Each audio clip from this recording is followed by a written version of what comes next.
Hi friends, மாயா சீனு சீரியலை பற்றி தான் நம்ம இந்த வீடியோக்குள்ளே பார்க்க போகிறோம். வாங்க நம்ம வீடியோக்குள்ளே போகலாம். பூசாரி ரகுராம், தனா, கதிர் இவங்க 3 பேர்கிட்டே கேட்குறாங்க, காசு வெட்டி போடுறதுக்கு உங்களுக்கு 3 பேருக்கு சம்மதம் தானே அப்படிங்கும்போது 3 பேருமே சம்மதம் அப்படிங்கிறாங்க. அப்போ தனா கண்கலங்கி அழுதுகிட்டே இருக்கிறாங்க கதிரை பார்த்து. அடுத்தங்க பார்த்தோம்னா புவனேஸ்வரி ரொம்பவே சந்தோஷப்பட்டுட்டு இருக்கவும், அப்போ பூசாரி அந்த காசை வச்சு அவங்க வெட்டுறதுக்காக வரும்போது கரெக்டாக பார்த்தோம்னா மாயா தடுத்து நிறுத்துகிறாங்க. உடனே எல்லாருமே திரும்பி பார்க்குறாங்க. பார்த்தோம்னா மாயா 2 லேடியும் கூட வராங்க. இவங்களை பார்த்ததுமே ரகுராம் அதிர்ச்சி அடைகிறாங்க. அதுக்கு மேலே பார்த்தோம்னா புவனேஸ்வரி ரொம்பவே அதிர்ச்சியோடு இருக்கிறாங்க. இவளை தான் நம்ம தூக்கிட்டோம்ல, இவ இப்படி இங்கே வந்திருக்கிறான்னு தெரியல அப்படின்னு சொல்லும் போது அப்போ பசுபதியும் மகாலிங்கமும் கேட்குறாங்க,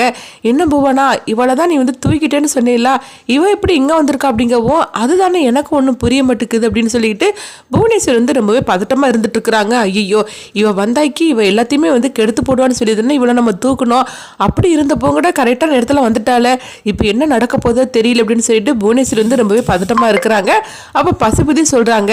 இவ வந்துட்டாக்கி சும்மா இருக்க மாட்டாள, ஏதாவது பண்ண ஆரம்பிச்சிருவாள் அப்படின்னு சொல்லிட்டு பசுபதி அவங்களுக்குள்ளேயே நினைக்கிறாங்க. அடுத்து பார்த்தோம்னா மாயா வந்துடவும் அப்போ ரகுராம் சொல்கிறாங்க,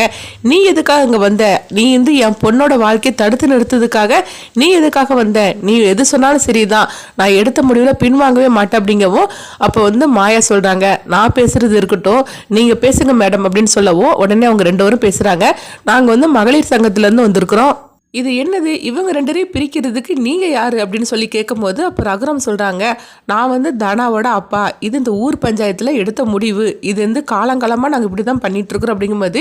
என்ன சார் இந்த காலத்தில் நீங்கள் இந்த மாதிரிக்கெலாம் முடிவு எடுத்துகிட்ருக்கிறீங்க, அப்படி ஒருத்தருக்கு ஒருத்தர் பிடிக்கலன்னா அவங்க நேராக டைவர்ஸ் பண்ணுறதுக்கு அப்ளை பண்ணட்டும், நீங்கள் என்ன இந்த மாதிரிக்கெலாம் இந்த காலத்துலேயே காசு வெட்டி போட்டுட்டுலாம் இருக்கிறீங்க, இதெல்லாம் சுத்தமாக செல்லவே செல்லாது, அதனால் இதை தடுத்து நிறுத்ததுக்காக தானே வந்திருக்கிறோம். அது மட்டும் இல்லாமல் அவங்க 2 பேரும் உண்மையிலே அவங்க சேர்ந்து வாழணும்னு ஆசைப்படுறாங்களா, இல்லைன்னா என்ன முடிவு எடுக்கிறாங்கன்னு தெரியாமல் நீங்கள் உங்கள் இஷ்டத்துக்கு இந்த மாதிரிலாம் பண்ணிட்டு இருக்கிறீங்க அப்படின்னு மகளிர் சங்கத்திலேருந்து கேட்கவும், இதை கேட்டதுமே ரகுராம் சொல்கிறாங்க,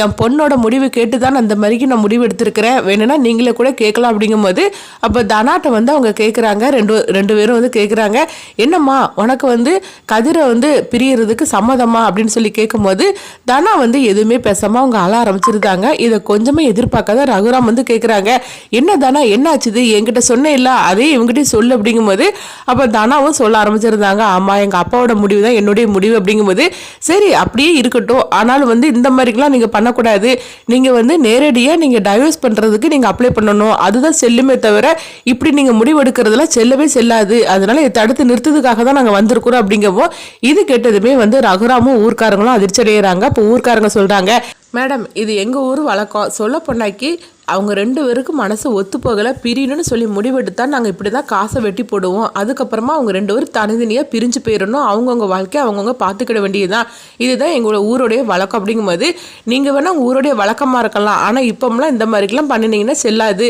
அதனால் சொல்கிறது கேளுங்க, நீங்கள் இந்த முடிவு இப்போவே நீங்கள் மாற்றிக்கிடணும், அப்படி இல்லைன்னா உங்கள் மேலே நான் கம்ப்ளைண்ட் கொடுக்க வேண்டியது இருக்கும் அப்படின்னு சொல்லவும் இதை கேட்டதுமே ரகுராமும் ஊர்க்காரங்களும் அதிர்ச்சி அடைகிறாங்க. புவனேஸ்வரிக்கு ஒன்றுமே புரிய மாட்டேங்குது, நம்ம நினைச்ச மாதிரிக்கே கடைசியில் இந்த மாயா தடுத்து நிறுத்திட்டாள் அப்படின்னு சொல்லிக்கிட்டு புவனேஸ்வரி குடும்பம், அதாவது அவங்க டீம் எல்லாருமே அதிர்ச்சியோடு இருந்துட்டு இருக்கிறாங்க. அப்போ புவனேஸ்வரி சொல்றாங்க, என்ன மேடம் இவ பேசுறதெல்லாம் கேட்டுட்டு நீங்க இப்படி வந்துட்டு இருக்கிறீங்க, எங்க ஊர் வழக்கப்படி நாங்க இப்படிதான் பண்ணுவோம் அப்படிங்கும்போது, எங்க பாருங்க இது இதோட நீங்க கை விட்டுருங்க, அப்படி இதுக்கு மேலே நீங்க ஏதாவது பேசிட்டு இருந்தீங்கன்னா அப்புறமா யார் யாரெல்லாம் இதுல இது பண்ணி இருக்கிறீங்களோ அவங்க எல்லாரும் மேலேயும் நான் கம்ப்ளைண்ட் கொடுக்க வேண்டியது இருக்கும் அப்படிங்கவும் உடனே ஒருத்தராலையும் ஒன்றும் பண்ண முடியல, அது அப்படியே நின்று போயிருது. மாயா இப்படி தடுத்து நிறுத்தினால ரகுராமோட முழு கோபமும் மாயா பக்கம் ரொம்ப அதிகமாகவே திரும்புது. என்ன மாயா, நீ இப்படி தடுத்து நிறுத்திட்டேன்னா என் பொண்ணையும் கதிரையும் சேர்த்து வச்சிருவேன்னு நினைப்பா என்ன, கண்டிப்பாக அது நடக்கவே நடக்காது, கண்டிப்பாக பாரு, இவனை என் மருமகனா நான் எப்பவுமே நான் ஏற்றுக்கவே மாட்டேன், நீ இந்த மாதிரிக்கு பண்ணுவேன்னு சொல்லி நான் கொஞ்சம் கூட எதிர்பார்க்கவே இல்லை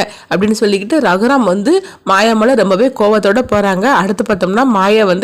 மகளிர் சங்கத்திலேருந்து வந்தாங்களா, அவங்களுக்கு ரொம்பவே தேங்க்ஸ் சொல்கிறாங்க, நீங்கள் மட்டும் இல்லைன்னா இவங்க 2 பேரையும் இந்த ஊர்க்காரங்களும் எங்கள் பெரியப்பாவும் சேர்ந்து பிரித்து விட்டுருப்பாங்க, நல்ல வேலையை நீங்கள் எனக்கு ரொம்பவே உதவி செய்திருக்கீங்க மேடம், உங்களுக்கு ரொம்பவே நான் கடமைப்பட்டிருக்கேன் அப்படின்னு சொல்லவும் அதெல்லாம் ஒன்றும் இல்லைங்க அப்படின்னு சொல்லிட்டு அவங்க 2 பேரும் கிளம்பி போயிருந்தாங்க. அடுத்து பார்த்தோம்னா மாயா நேராக புவனேஸ்வரி கிட்ட வந்திருக்கிறாங்க, உனக்கு எவ்வளோ தைரியம் இருந்தால் என்னை இந்த மாதிரிக்கு நீ தூக்கியிருப்ப, நான் இப்போ நினச்சா கூட உன்னை உள்ள தூக்கி வைக்க முடியும், நீ என்னெல்லாம் பண்ணிட்டு தான் இருக்கிற, நீ என்ன பண்ணணுமோ பண்ணிக்கோ, இன்னும் கூடி சீக்கிரத்தில் பாரு, எங்கள் பெரியம்மாவே நான் வெளியே கொண்டுட்டு வந்திருந்தேன், நீ ஏதோ ஒன்று பண்ணிட்டு இருக்குன்னு மட்டும் தெரியுது கார்த்தி விஷயத்தில், அது என்னன்னு சொல்லி நான் கண்டுபிடிக்கிறேன், ஆனால் உன்னை நான் சும்மா விட மாட்டேன் பார்த்துக்கோ, எங்கள் பெரியப்பா குடும்பத்தை பழி வாங்கணும்னு சொல்லிக்கிட்டு நீ என்னென்னமோ பண்ணுற, தனாவையும் கதிரையும் பிரிச்சிடலான்னு சொல்லி நீ தானே எல்லாம் பண்ணிட்டு இருக்கிறேன்னு எனக்கு நல்லாவே தெரிஞ்சு போச்சுது. ஆனால் நீ என்ன நினச்சாலும் சரிதான், அது நடக்கவே நடக்காது அப்படின்னு சொல்லிக்கிட்டு மாயா வந்து புவனேஸ்வரி கிட்ட சவால் விட்ட மணிக்கு அங்கேருந்து தனாவையும் கதிரையும் அழைச்சிட்டு வீட்டுக்கு கிளம்பி வராங்க.